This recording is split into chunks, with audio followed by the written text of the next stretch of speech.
Hello बच्चों, let's read the question. Find current I in the given circuit. Here we have given a diagram. और यहाँ पे सबसे पहले हम जो क्वेश्चन में पूछा गया है फाइनल I इसकी वैल्यू फाइंड आउट करेंगे.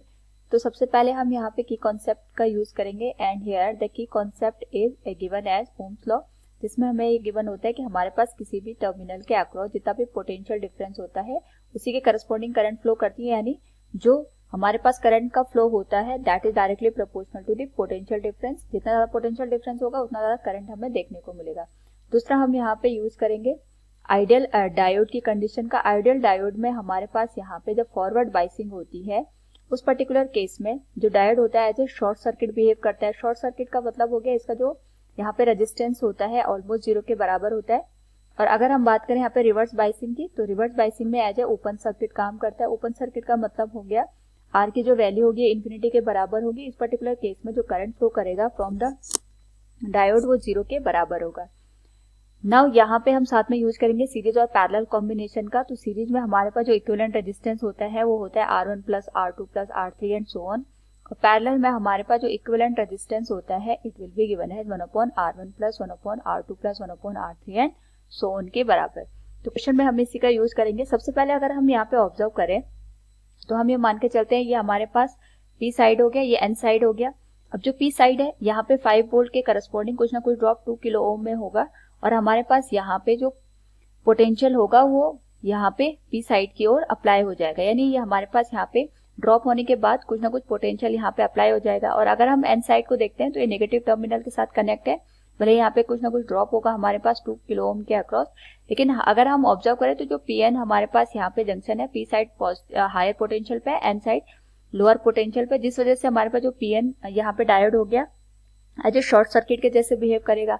और अगर ये शॉर्ट सर्किट के जैसे बिहेव करेगा तो इसका जो यहाँ पे रेजिस्टेंस है वो जीरो के बराबर हो जाएगा. इसको मैं यहाँ पे स्ट्रेट लाइन से इंडिकेट कर सकती हूँ जो कि हमें बताएगा इसका जो रेजिस्टेंस है वो ऑलमोस्ट जीरो के बराबर है. अब यहाँ पे जब हम करंट का डिस्ट्रीब्यूशन देखेंगे इस नोड में तो जो भी करंट होगी अगर हम ऑब्जर्व करें ये दोनों सीरीज में आएंगे और ये हमारे पास इस शॉर्ट सर्किट के पैरेलल में आएंगे, जिसकी वजह से यहाँ पे हमारे पास कोई भी करंट फ्लो नहीं करेगी. जो भी करंट जाएगी वो हमारे पास इस पर्टिकुलर वायर के थ्रू यहाँ पे फ्लो करेगी, यानी इस नोड पे जाके यहाँ पे करंट का डिस्ट्रीब्यूशन होगा.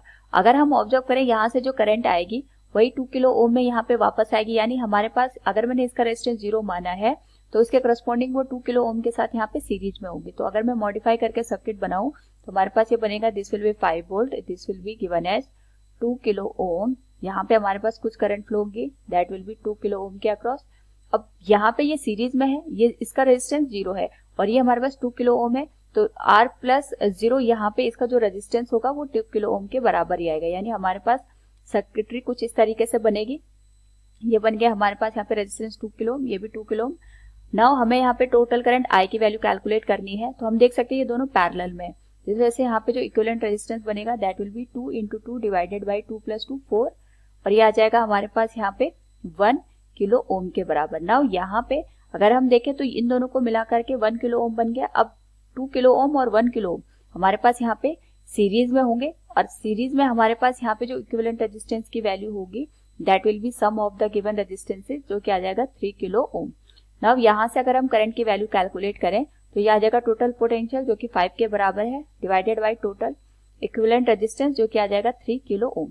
तो हम इसको लिख सकते हैं यहाँ पे 5 डिवाइडेड बाई 3 किलो ओम, जिसको हम यहाँ पे 3 इंटू 10⁻³ के बराबर लिख सकते हैं. और सॉल्व करें अगर हम इसको यहाँ पे this will be given as 5/3 milli ampere. So from the given question we can say find current I in the given circuit. This will be 5/3 milliampere. Hope all understood it. Thank you and best of luck.